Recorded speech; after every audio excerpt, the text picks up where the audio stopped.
What if, in the fading twilight of World War II, the Nazis built more than just rockets and jet planes? What if they engineered something that broke the very laws of physics? Something that twisted time, distorted gravity, and defied all explanation. Its name was Die Glocke, the bell. A gleaming metallic object shaped like a great bell, allegedly hidden deep in the mountains of Nazi-occupied Poland. Witnesses later whispered that it shimmered with an unearthly bluish-violet glow, and that it pulsed with radiation so intense it could kill any living thing nearby. Some believe it was a failed superweapon, an experiment meant to turn the tide of the war. Others think it was a machine intended to pierce the very boundaries of space and time. But what exactly was it? And why did it vanish just as the Third Reich collapsed? This is not just another lost war relic gathering dust. This is a ghost story hidden in plain sight. A tale woven from declassified wartime documents, whispered rumors, and testimonies from those who claim they saw the impossible happen. Whether myth or forgotten truth, the legend of Die Glocke still echoes in the darkest corners of history.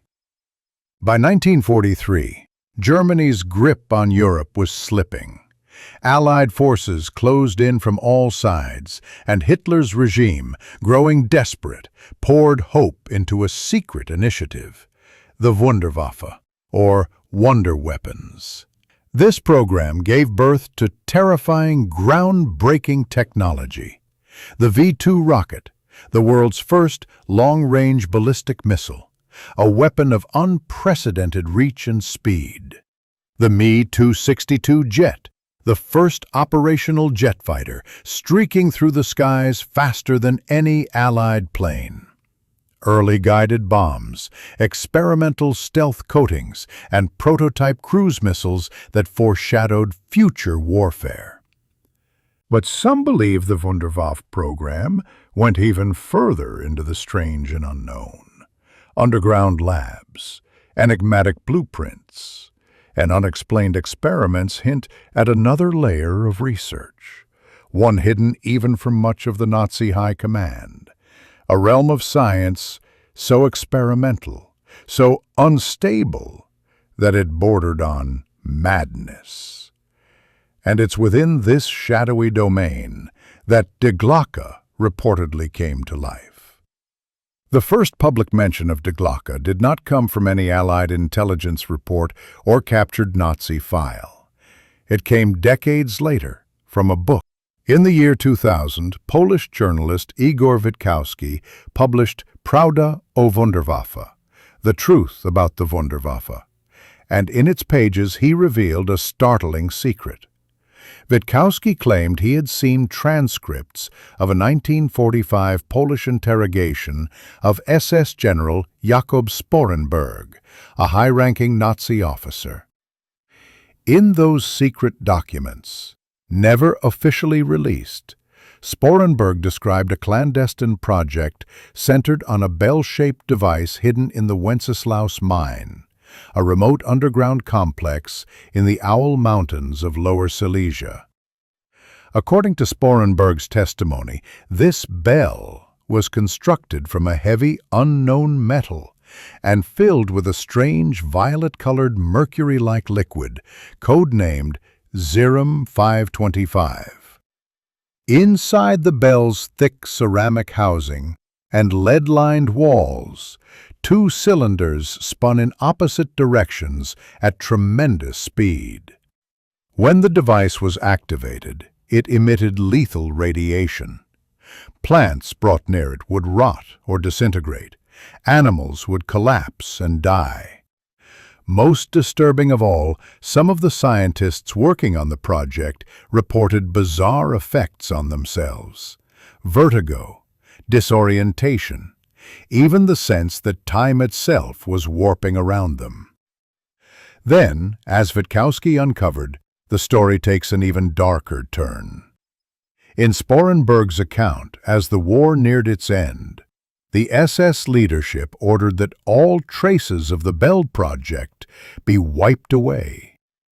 Over 60 scientists and technicians who had worked on Die Glocke were executed in cold blood to ensure the secret never left that mine. The orders came from SS General Hans Kammler, the very man overseeing many of the Third Reich's most secretive weapons programs. Hans Kammler was a figure shrouded in secrecy. He had been in charge of building Hitler's underground factories and running projects like the V-2 rocket program. By May 1945, as Nazi Germany collapsed, Kammler himself disappeared under mysterious circumstances. No official record of his death was ever produced. No body was ever found. Some believe Kammler fled Germany, perhaps taking Die Glocke with him on one of the last escape flights out of Europe. Others suspect he surrendered to the Americans and traded his knowledge for protection, becoming one more asset in the covert Operation Paperclip. Operation Paperclip was the secret U.S. program that quietly swept up Nazi scientists like rocket pioneer Wernher von Braun and put them to work for America's military and space programs. If the Bell was real and Kammler had it, then in those chaotic final days of the war, he may have delivered the device or its blueprints into new hands, starting another chapter of its hidden journey. Descriptions of Die Glocke itself vary slightly from source to source, but most agree on the core details of its design and effects. The device was said to stand about 4 meters, roughly 12 feet, tall, encased in a hard metal and ceramic shell. Its interior housed those counter-rotating drums filled with the glowing Xerum 525 fluid. The Bell's reported effects were nothing short of terrifying. Intense radiation emitted during operation, enough to be instantly lethal to nearby life. Harm to living tissue. Plants placed near the Bell would wilt, rot, or turn to slime. Small animals brought too close would perish as if something had fatally poisoned them. Electronic disturbances. Any electronic equipment in the vicinity would malfunction or shut down, as though a powerful electromagnetic field enveloped the area. Uncanny disintegration. In some accounts, test objects left near the Bell reportedly vanished or even liquefied into a strange gelatinous substance, as if the Bell's energy warped matter itself. One bizarre detail lingers above all: time itself. There were whispers that time behaved strangely around the Bell. Clocks near the device would stop ticking or spin erratically. People who stood by during its tests grew dizzy and disoriented, sensing moments of time slip away or stretch unaccountably. Even the shadows cast by the Bell seemed to warp and crawl, as if light and time were being bent by its field. Could it be that the Nazis, in their desperation, had begun to flirt with forces beyond our understanding? Anti-gravity? Temporal manipulation? Quantum propulsion? We do not know for sure. To this day, no definitive proof of Die Glocke's existence has surfaced in the public record, only tantalizing stories and fragments. Yet the science it hints at, while unproven, is not dismissed outright by everyone. Over the years, both scientists and military agencies have quietly explored technologies that sound reminiscent of what the Bell purported to do. from rotating plasmas and high-energy electromagnetic fields to attempts at inertial mass reduction. Various efforts have probed the edges of physics in ways that echo the legends of Die Glocke.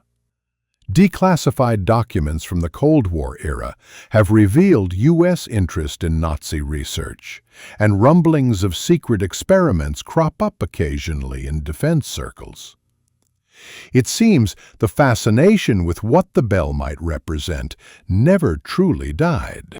As this first chapter draws to a close, imagine the scene in that hidden Silesian lab at war's end. The concrete halls left empty in haste, cables severed, and papers turned to ash. The bell itself spirited away into the night. In the silence that followed, one question remains hanging in the air, gentle yet haunting. What truly became of Die Glocke? Did it perish in the ruins of the Third Reich? Or was it carried off to continue its strange journey in secrecy? The uncertainty drifts like a faint echo, beckoning us onward into the mystery beyond. Beneath the dense forests of southwest Poland lies a mountain range veined with wartime secrets. The Owl Mountains, once part of Nazi-occupied Lower Silesia, are riddled with tunnels, bunkers, and decaying chambers carved into ancient rock. Locals came to call this place Der Riese, the Giant, a fitting name for the vast underground complex the Nazis built here. This was no mere bunker, but a network of subterranean workshops and laboratories hewn by slave labor under the brutal eye of the SS. Thousands of prisoners from camps like Gross Rosen toiled and perished, expanding these caverns. Even today, only a fraction of the tunnels have been mapped. The rest remain shrouded in darkness, sealed off by collapsed rock and decades of silence. It's here, near the abandoned Wenceslaus mine by the village of Ludwikowice, that many believe Die Glocke, the bell, was developed and tested in utmost secrecy. Not in open hangars or well-known bases, but hidden deep beneath the Owl Mountain's granite spine, where Allied bombers couldn't reach. Late in the war, as Germany's fortunes waned, this remote site became a final refuge for Wunderwaffe research too sensitive for prying eyes. Die Glocke was allegedly one such project, a device so strange and potent that it was buried under tons of rock and concrete. If the legends are true, somewhere below our feet was a chamber that hosted the bell's otherworldly experiments.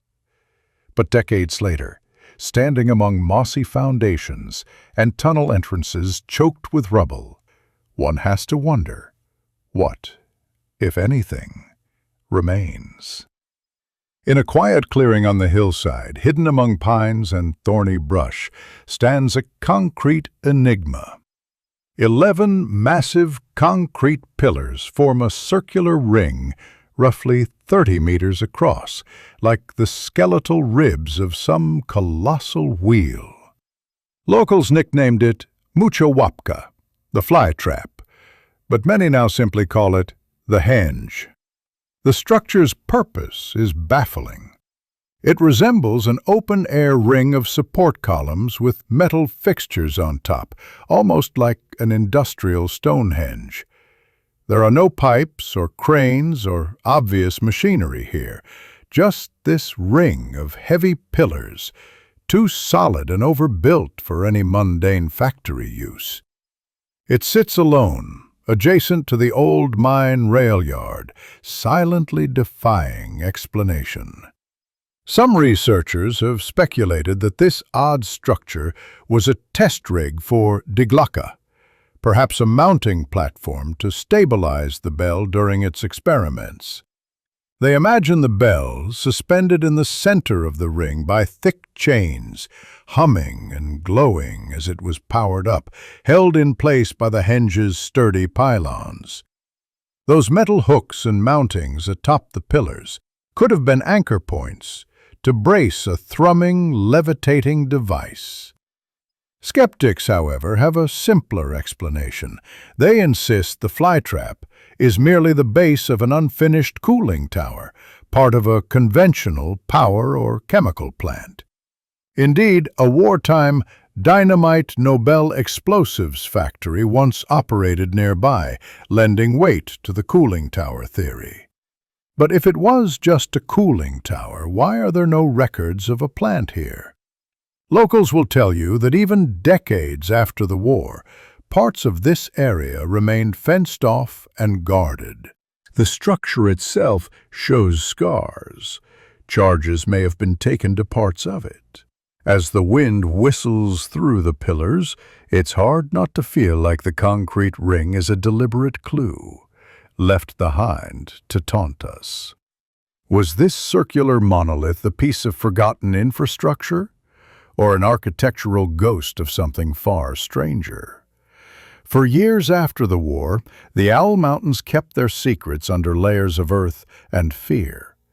But in the 1990s and early 2000s, independent Polish researchers began seeking out elderly villagers and former laborers, coaxing out memories long buried. Their testimonies are unsettling.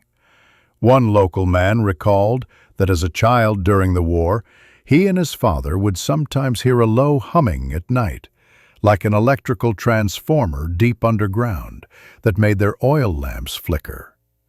On a few occasions, villagers saw a blue-violet light glow from behind the trees near the Wenceslaus mine, brief pulses that lit up the night like summer lightning. Those who ventured too close were quickly intercepted by German guards. Indeed, survivors from Gross Rosen later reported witnessing an object tested at the mine that emitted a bright bluish glow, unlike anything from conventional weapons. One woman remembered her family's livestock falling ill and dying after grazing by a stream that flowed down from the tunnels. The water had a chemical taste, she said, and no explanation was ever given.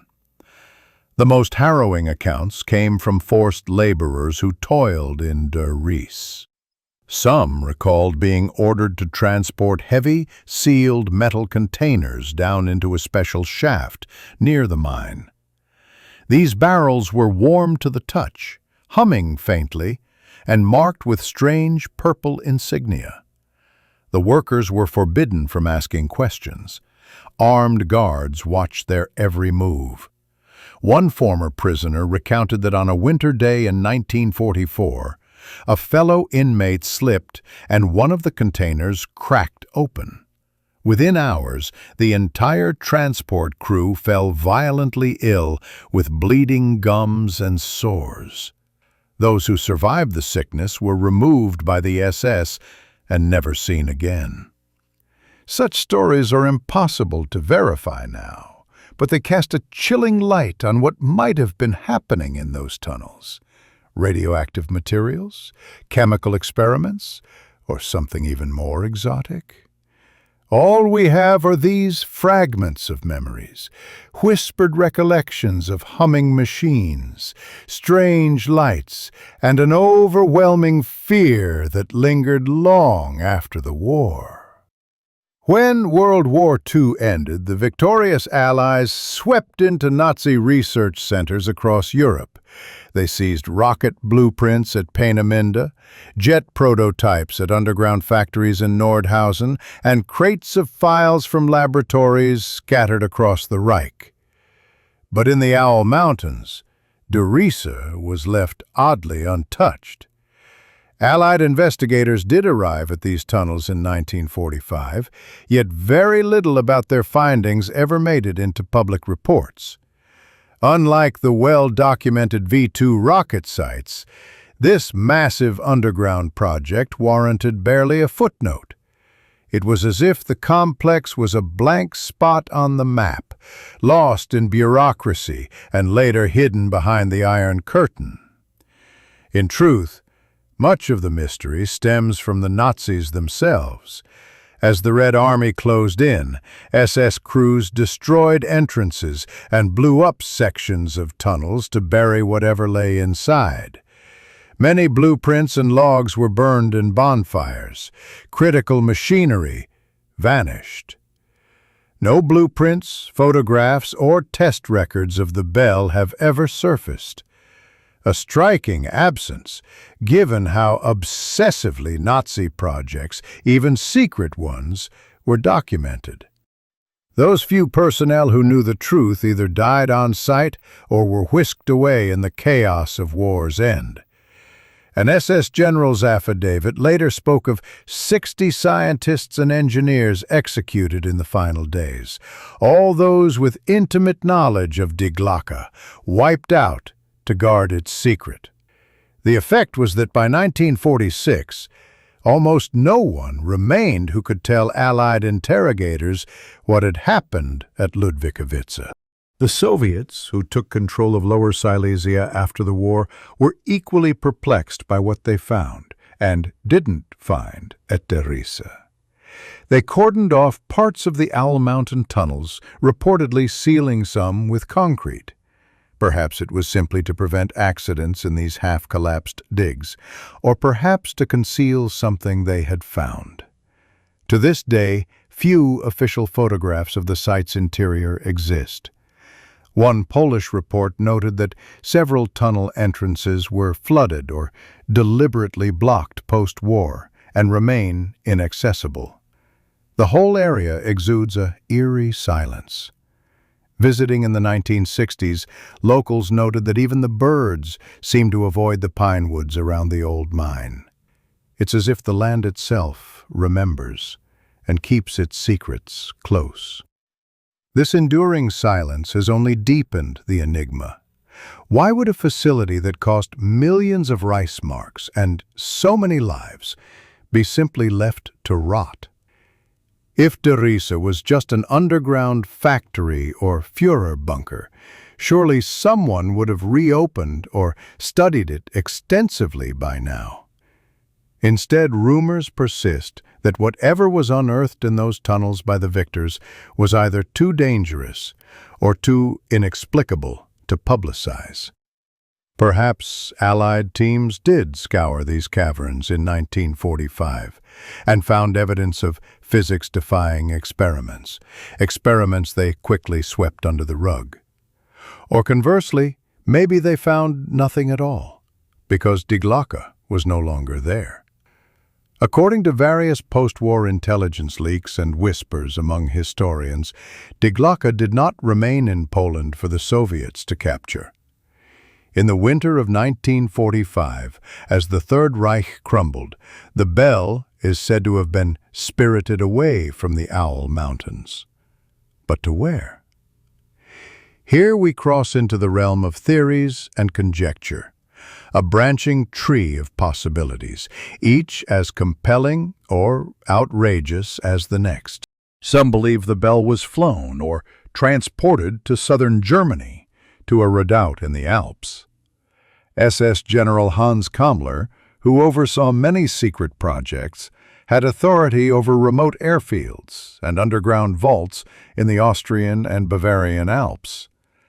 Perhaps he arranged a last-minute evacuation of the bell to these fortified mountains, hoping to continue the work or barter it for his freedom.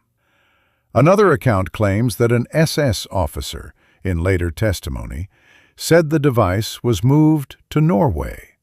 A late-war U-boat convoy did depart from the Baltic, supposedly carrying special cargo to a hidden fjord base. Could the bell have been on board, destined for a clandestine Arctic laboratory, or simply to keep it out of enemy hands? The most exotic theories suggest Die Glocke was loaded onto a long-range U-boat. One version has it headed to South America, along with Nazi officers fleeing to Argentina. Indeed, Argentina became a post-war haven for many Nazis. Did a strange, bell-shaped device arrive on its shores in 1945?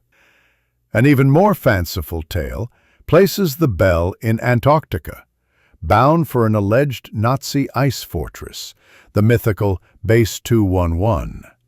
Though mainstream historians dismiss this as pure fantasy, it is true that in the late 1940s, both the U.S. and Britain mounted large naval expeditions to Antarctica, fueling speculation that they were looking for something hidden in the ice. Perhaps the most intriguing and plausible theory is that Die Glocke was surrendered to the United States. In this scenario, Hans Kammler brokered a deal with U.S. intelligence. He traded the bell, or its scientific data, in exchange for immunity and a new life. We know that under Operation Paperclip, the U.S. secretly evacuated hundreds of Nazi scientists and tons of advanced research. Rocket engineers like Wernher von Braun went to NASA, jet engineers to the U.S. Air Force. If the bell existed, it might have followed the same path into American hands. Some point to Kammler's mysterious disappearance, last seen in April 1945, and suggest he faked his death and was covertly brought to America along with his Wunderwaffe. Supporting this, no trace of Kammler's body was ever found. If the bell was indeed whisked away across the Atlantic, perhaps its story continued in the shadows of Cold War military labs. Each theory raises as many questions as it answers. Concrete evidence for any of these scenarios is scant. What's undeniable is the pattern of silence. By 1946, Der Riese was an empty shell, and Die Glocke had effectively vanished from the historical record. No museum piece, no declassified blueprint, no confirmed sighting. Just whispers and hints. An SS general's vague confession here, a stray mention in an intelligence memo there, that something extraordinary was at play. According to post-war accounts, Die Glocke was no mere laboratory curiosity, but a radical experiment in physics, perhaps even an attempt to break the barriers of gravity and time. In his research, journalist Nick Cook described this bell as a glowing, rotating contraption rumored to produce some kind of anti-gravitational effect, or even serve as a time machine within an SS-led program to conquer new realms of science. Encased in solid metal and ceramic insulation, the bell's interior was a marvel of wartime engineering. It stood roughly 12 feet tall and 9 feet wide, like an industrial boiler in size, and earned its name from its bell-like shape. Inside, the two counter-rotating drums churned a mysterious metallic liquid. This substance, called Xerum 525, is described in witness accounts as a viscous, purplish compound similar to mercury and highly radioactive. Stored in lead flasks when not in use, Xerum 525 was handled with extreme caution. Some later speculated that it might have been a compound of mercury enriched with exotic isotopes, akin to the fabled red mercury whispered about in Cold War legend.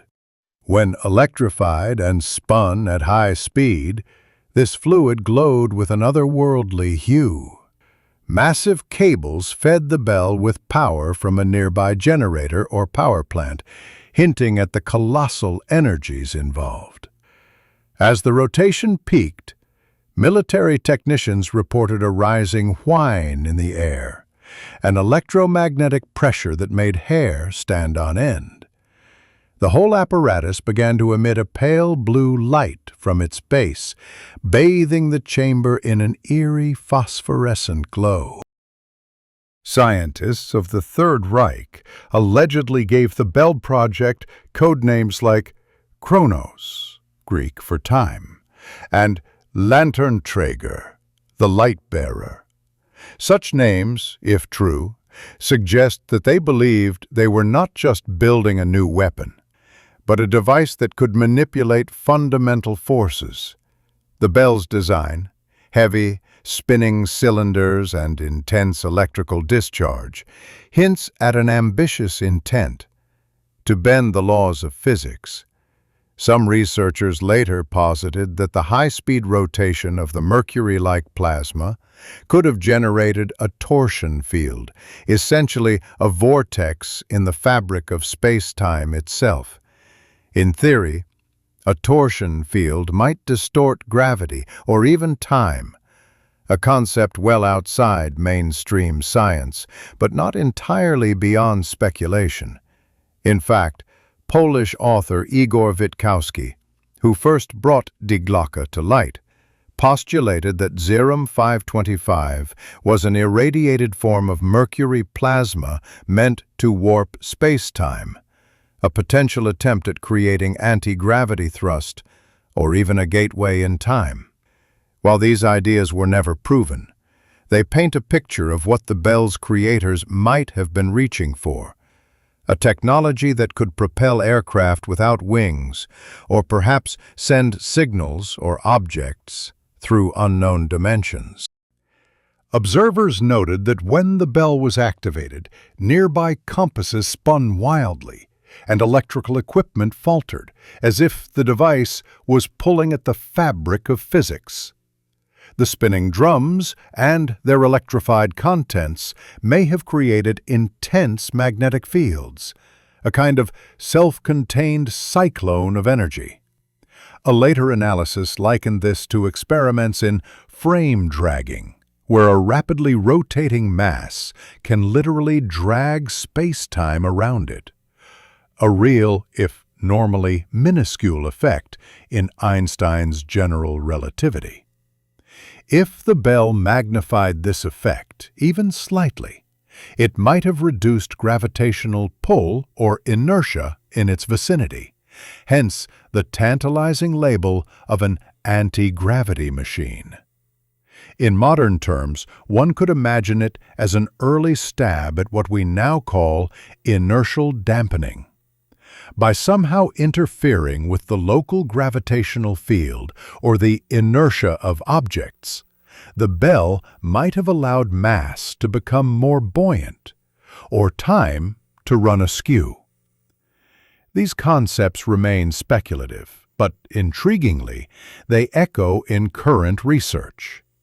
In recent years, the U.S. Navy patented an engine that works via inertial mass reduction, using electromagnetic fields to reduce an object's inertia. The Navy's patents describe high-frequency spinning electromagnetic systems, and even a hybrid aerospace underwater craft capable of extraordinary motion. It seems the dream of mastering gravity, which the bell's makers pursued in wartime secrecy, quietly lives on in some of today's laboratories. Yet for all its theoretical allure, Die Glocke was also a source of dread for those who witnessed its operation. The electromagnetic forces unleashed were powerful enough to be dangerous. Some reports suggest that test personnel would feel a slight vibration in their bones and a nauseating sensation, as if space itself were oscillating. The bell's radiation fields were reportedly so intense that anyone nearby risked severe exposure. Indeed, declassified Polish testimony later hinted that prisoners from the Gross-Rosen camp were brought in as unwilling test subjects, and many died from radiation poisoning after being exposed to the bell's experiments. Survivors who glimpsed the device from afar recalled a blinding bluish-purple light filling the windows of the underground facility during tests. Even without understanding the science, they knew they had seen something terrible and extraordinary. What truly sets the legend of Die Glocke apart are the whispers that it wasn't just space or gravity being twisted, but time itself. Some accounts claim that clocks placed near the bell would spin erratically or freeze, and that time seemed to dilate during the highest intensity experiments, though such anecdotes are hard to verify. More concrete are the disturbing physical effects reported on living tissue. When the bell roared to life, a zone of influence extending roughly 150 to 200 meters around it became a lethal field. Within this zone, plants and animals exposed to the device met gruesome ends. Plant matter would blacken and dissolve, leaves turning ashen white as their chlorophyll was destroyed, then crumbling into a black, grease-like slime. Small animals perished in seconds, their blood gelatinizing in their veins. Researchers later described finding strange, crystalline deposits in the tissues of dead creatures, as if rapid aging or cellular breakdown had occurred at a microscopic level. Human effects were no less frightening. Of the core team of 7 scientists said to be working on Die Glocke, 5 died during the course of the experiments, presumably from prolonged exposure to whatever forces the bell unleashed. Those who were shielded, or farther away still, reported dizziness, disorientation, and memory loss after each test. Some complained they couldn't sleep, plagued by vivid nightmares on the nights following a bell run. It was as if the device had a side effect of scrambling the mind, perhaps due to intense electromagnetic radiation, or something even stranger at play. This has led to wild speculation that the bell caused chronometric anomalies, in essence, messing with the flow of time in its immediate area. While there's no hard evidence of, say, time travel, the memory lapses and biological effects hint that time and biology were being distorted in tandem. To the terrified technicians, it must have felt as though the device was untethering them from reality in subtle ways, even as it physically poisoned them. 2 decades after the war, on a cold December evening in 1965, the quiet village of Kecksburg, Pennsylvania, was jolted by a fireball streaking through the sky. Witnesses saw a brilliant object trail greenish sparks before it crashed into a wooded hollow nearby. Moments later, the area was swarming with U.S. military personnel. The roads were blocked off, curious locals pushed back, and an object was reportedly loaded onto an army truck under a tarp. Those who glimpsed it described a bronze-colored acorn or bell-shaped capsule, about the size of a car, marked with strange symbols around its base. For UFO enthusiasts, the parallels were uncanny. It was as if Die Glocke had returned, emerging from the folds of time or secrecy to make a brief appearance. The so-called Kecksburg UFO incident has since become famous, often dubbed Pennsylvania's Roswell. The military's handling of Kecksburg was rapid and hushed, which only fueled speculation. Locals remember soldiers sweeping the woods with Geiger counters, and a few claim that NASA scientists were on the scene. Initially, authorities suggested the object might be debris from a Soviet Cosmos 96 satellite, or a meteor, then later backtracked on the satellite theory and leaned on the meteor explanation. The shifting official story left many unconvinced. Over the years, some investigators have linked the Kecksburg acorn to the Nazi bell, proposing that if the bell had indeed been taken by the U.S., perhaps it was being tested in secret and crash-landed in 1965. The object's description, bell-shaped with odd hieroglyphic-like markings, certainly evokes the imagery of Die Glocke. Moreover, the tight cordon and whisking away of the craft in Kecksburg mirror the extreme secrecy one would expect if a top-secret device were retrieved. No conclusive evidence has ever surfaced to tie the two stories together, but the coincidence continues to intrigue. Kecksburg stands as a quiet echo of Die Glocke's legend, a reminder that unusual things do sometimes fall from the sky, only to vanish behind military gates. Though we are now 80 years removed from the bell's supposed creation, its shadow lingers on the fringes of science and aviation. Periodically, declassified files and whistleblower testimonies hint that both superpowers experimented with exotic propulsion during the Cold War. In the 1950s, major aerospace companies openly researched anti-gravity until those programs mysteriously went dark. Some historians suspect the topic became classified, perhaps due to discoveries made with devices like the Bell. To this day, advanced research projects still chase the dream the Bell embodied. The U.S. military's recent patents on futuristic craft, from the aforementioned inertial mass reduction engine to a high-frequency gravity wave generator, read almost like science fiction. Yet they are officially filed inventions. In 2017, the Pentagon even acknowledged a secret UFO investigation program, AATIP, aimed at understanding unidentified aerial phenomena that demonstrate physics-defying capabilities. Reports describe craft capable of instantaneous acceleration, right-angle turns at high speeds, and hovering without visible means of lift. Behaviors uncannily similar to what an anti-gravity bell might have achieved in a controlled experiment.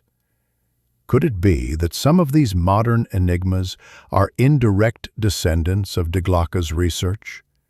It's a speculative link, but one that continues to capture imaginations. Even Navy pilots encountering tic-tac-shaped UAPs off the coast in 2004 remarked on their lack of inertia and seeming manipulation of gravity, as if some hidden technology is at play. In truth, we may never know how much of the Bell story is real and how much is myth. No blueprints or photographs of Die Glocke survived, at least none that have been released.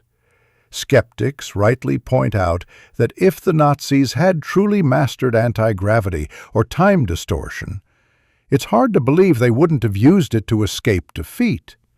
And yet, the tale endures, part historical inquiry, part cautionary fable. It reminds us of how war sparks desperate innovation, how easily facts can blur with speculation behind the veil of classified projects, and how time itself can become the final frontier of human ambition. The image of Die Glocke remains hovering in our minds, that silent, heavy bell in a forgotten mine, pulsing with pale light. Its legacy is a tapestry woven of fear, wonder, and unanswered questions. Did the bell crack open a door into physics that we have yet to fully close?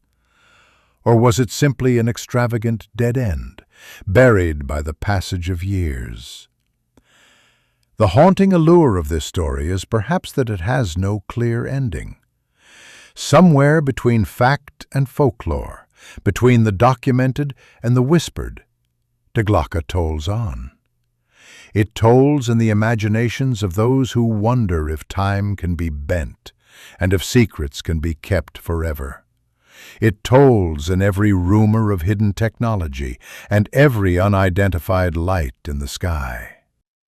In the stillness of a quiet night, one might almost sense it, a faint vibration in the air, like an echo from the past, the ghostly ring of the time device, reminding us that some mysteries refuse to be confined to history.